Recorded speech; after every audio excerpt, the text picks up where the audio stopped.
ഈ വിദേശ രാജ്യങ്ങളിലോട്ട് പഠിക്കാൻ പോകുന്ന വിദ്യാർത്ഥികളുടെ പേരൻസിനും വിദ്യാർത്ഥികളും അറിഞ്ഞിരിക്കേണ്ട പ്രധാനപ്പെട്ട ചില പോയിന്റുകളാണ്.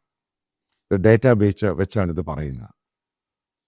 നിങ്ങൾക്കറിയാം, കാനഡയിലുണ്ടായ പോളിസി മാറ്റം അവിടുത്തെ ഗവൺമെൻറ് ഫേസ് ചെയ്ത ഇമിഗ്രേഷൻ്റെ ഇഷ്യൂ.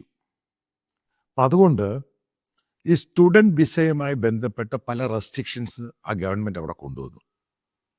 അപ്പം അതിൻ്റെ പ്രതിഫലനമായിട്ട് ഏകദേശം 3,60,000 വിസയാണ് അവർ വെട്ടിക്കുറച്ചത്. 3,60,000 വിസ വെട്ടിക്കുറയ്ക്കുമ്പോൾ ഏറ്റവും കൂടുതൽ ബാധിച്ചിരിക്കുന്ന ഇന്ത്യയിൽ നിന്ന് പോകുന്ന സ്റ്റുഡൻസിനെയാണ്, പ്രത്യേകിച്ച് കേരളത്തിൽ നിന്ന് പോകുന്നവരെ.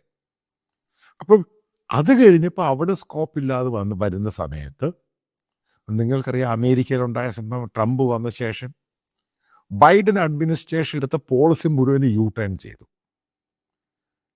ഇസ്രായേൽ ഹമാസ് ഇഷ്യൂ, അവിടെ പല ക്യാമ്പസുകളിലും പാലസ്തീനും ഹമാസിനും അനുകൂലമായിട്ട് നടന്ന പ്രകടനങ്ങൾ, അവിടെയുള്ള ആൾക്കാരെ ശല്യം, അതിൻ്റെ പേരിൽ ഏകദേശം 1,800 സ്റ്റുഡൻസിനെയാണ് ഡീപ്പോർട്ട് ചെയ്തത്.